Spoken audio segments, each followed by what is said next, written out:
everybody. How's it going? It's Eden again here from plutoniumastrology.com. I am a professional astrologer making YouTube videos for the channel Astrology Rising and the Pluto Lounge. So we had that eclipse in Scorpio last night. Hope everybody was safe. I know it was kind of rough for the headlines across the country. When I woke up this morning, I saw some pretty crazy stuff. So my heart goes out to all of the families that were involved in the shootings. And today I want to talk a little bit about just the astrology from a deeper perspective for eclipses, what it means, what it's about, how you could sort of see that. And there's a bunch of philosophical points I just want to bring up. So I live here in Hawaii, and I'm about 40 miles away from a mountain called Mauna Kea. And this mountain, if you've ever been here, its elevation is 14,000 feet. And this is a kind of elevation where usually no matter what kind of weather I'm having, whether it's cloudy or rainy or whatever, I can drive up there and take my camera and take pictures. And about 90% of the time, I'm above all the clouds because I'm at 14,000 feet. So that's what I did. Last night, I took the camera. My camera is a Canon M50 EOS Mark II. I'm using a Sigma 18 to 35 millimeter art lens.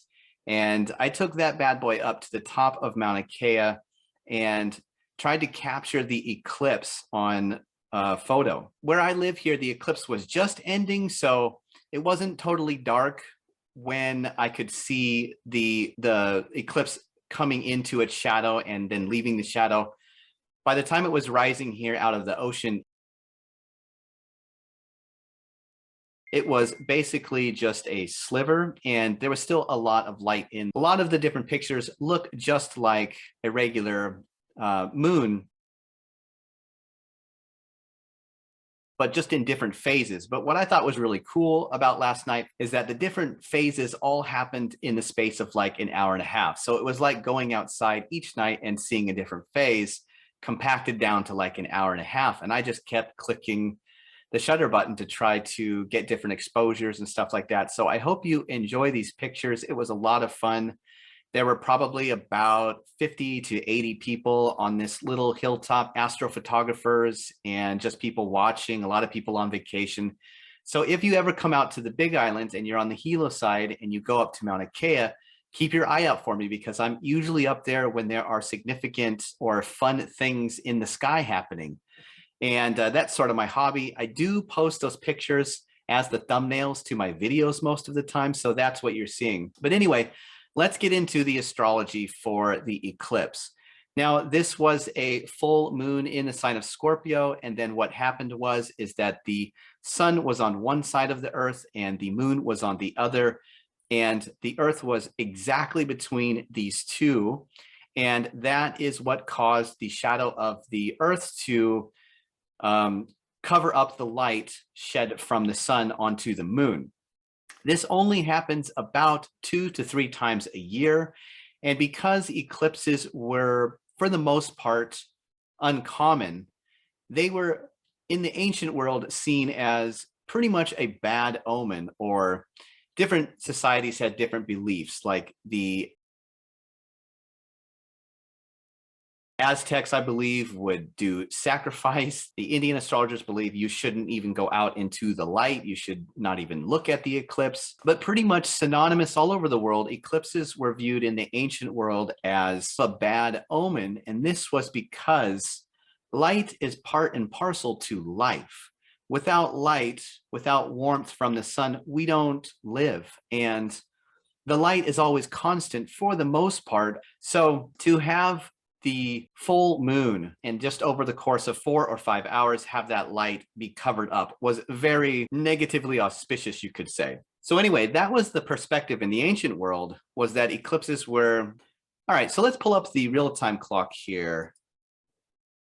And I'm going to have this clock set for the exact moment of the opposition between the sun and the moon. And so here it is right here. So for me, the local time of the eclipse was 6:12 p.m. By the time it rose out of the ocean for me, it was almost over. And you can see right here, you've got the sun at 25 and 17 minutes, and you have the moon at 25 and 17 minutes. This little upside down horseshoey guy, this is the south node. You guys probably have heard that before. And the right side up horseshoey guy, this is the north node. And whenever the nodes and one of the luminaries, the sun or the moon, are close, that is when you can see an eclipse about to happen in the chart. This eclipse was tied in with Saturn by square. And another very interesting thing, Mars and Neptune were pretty much about a degree apart. We also have Jupiter has moved into the first degree of Aries, and we have Venus here at about halfway through Aries. So that was kind of the energy for this eclipse. But so how was this eclipse for you guys? For me, it was pretty much a whole weekend where I sort of felt the energy. And on Saturday, I went for one of the most beautiful hikes I've ever done in my entire life. I hiked up this mountain. The forest was really beautiful inside. And then it opened up into a natural meadow that I've never really been in any kind of place like that before. These are also some of the pictures that I've got here in the video. And I was putting together all of the pictures over the last week or so where I've been going out at night with my camera and taking some astrophotography, and then the little trip I did with the family on the hike on Saturday. And I put all those together. That's what you're seeing in the video. And I thought yesterday, wow, this would be an amazing finish to this video if I could capture some pictures of the eclipse. So I packed my gear, headed up the mountain, and was at about 9,300 feet above sea level. I was hiking up the mountain to set up my camera right about the time that the exact opposition was perfecting. And it was a lot of fun. There was a lot of people up there. But what about the astrology for the eclipse? Okay, well, basically, an eclipse is essentially just a full moon, but it's a full moon that is very powerful because the alignment is so exact, and the light of the full moon gets eclipsed for a while, gets taken out. And so a lot of the ancients around the world thought that this was very negatively auspicious. What does this mean, though? Well, the moon always represents form. It always represents the body or the family.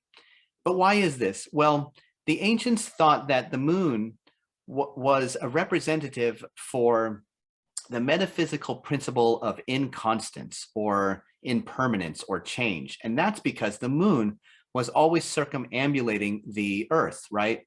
Once a month, the moon would go around the earth, and it would have, not only would it be traveling around the earth very rapidly as compared to the other celestial bodies that they noticed, but it also had a changing face.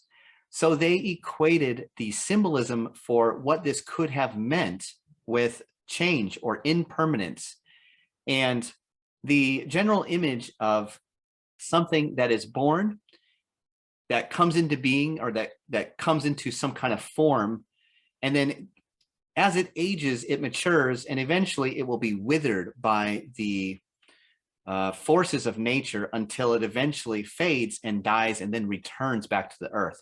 So this whole process of being born, right? That's why the moon is connected with mothers and birth. For example, one of the ways we saw this moon symbolism appear in the world was definitely the 370 rallies held by women for the Roe versus Wade leaked document where SCOTUS might overturn the ruling of that decision. And really, this has been going on all month long since the leaked document surfaced in the news outlets. I think it was May the 2nd, but this was really the culminating moment so far this past weekend for that symbolism. The moon being a symbol for birth, life, mother, women, gathering of crowds. Even I think Vedius Valens has a gathering of crowds signatory for the moon. Now, the sun, on the other hand, represented something that was constant. It's because the sun didn't change its face. It didn't really dim down or get more bright or less bright. It did rise and set, but it did that constantly, and it always looked the same. So the sun in ancient astrology represented spirit or God, and that was because it was constant. And so the ancients thought whatever could remain constant was essentially connected to the highest realm of divinity, because almost everything you can notice down here on Earth is changing all the time. There is nothing that really stays the same. So anything that was seen to be eternal, like the stars in the sky or like the sun being bright, the higher cosmic realms were seen as more divine. And the closer we come down to Earth, the closer we get to non-divine or material matter. And so the moon was representing matter because it was very close to Earth, and the sun and the stars and the signs represented divinity because they were very far away and unchangeable. So that is what is happening, is the unchangeable divine forces eclipsing the moon. The moon is losing that divine light. So I think this is why that we saw the very unfortunate events that took place over the eclipse weekend. And again, my heart goes out to everybody that was involved. Another thing that happened is, I believe it was Sunday morning, the 15th, Finland announced it had plans to submit its application to join the NATO union. Now, this could intensify or bring tension to the crisis that is happening in Ukraine, because from Russia's standpoint, what they're most worried about is NATO expanding, which is why they're claiming that they invaded in the first place, is because they didn't want Ukraine to join with NATO, and they didn't want the NATO alliance expanding because they felt like that was a threat. So having another Eastern European country join the union could bring some more tension to this conflict, unfortunately. Hopefully not, but time will tell on that one. In any case, they announced the decision over the weekend with the eclipse perfecting. And then finally, we get to the more grim, scorpionic, heavy, very sad, very unfortunate event of not one, not two, not three, but 4 different shootings. There was the shooting in Buffalo where 10 were killed. There was a hero that came out and tried to stop it.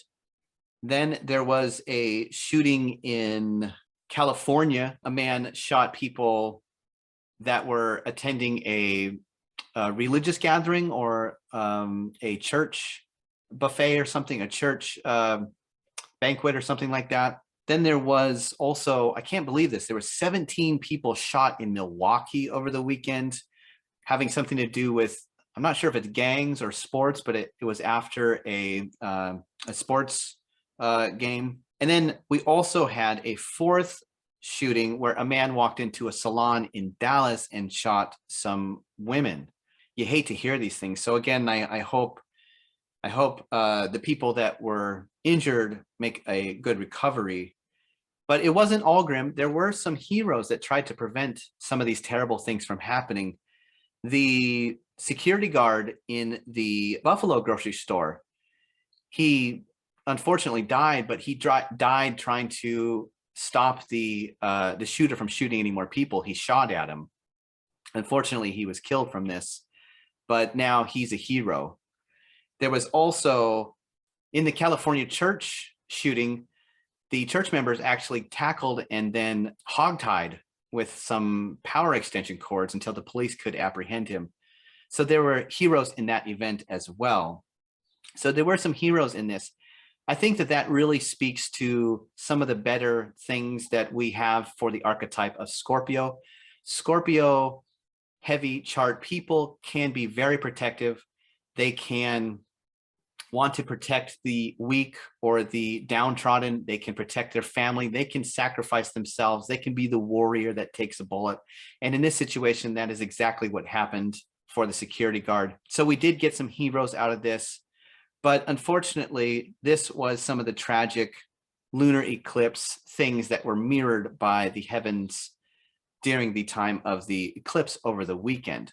For me personally, that's the way that astrology comes into something in my life that I can use, where I knew that it was an eclipse. So I was being very, very careful whenever I was driving around this weekend. There was this one time where I think there was maybe one of the last eclipses. I was climbing on a ladder on a telephone pole trying to hang something up for Halloween, a Halloween decoration, like a ghost. And I wanted the ghost to like slide down some fishing line toward the house.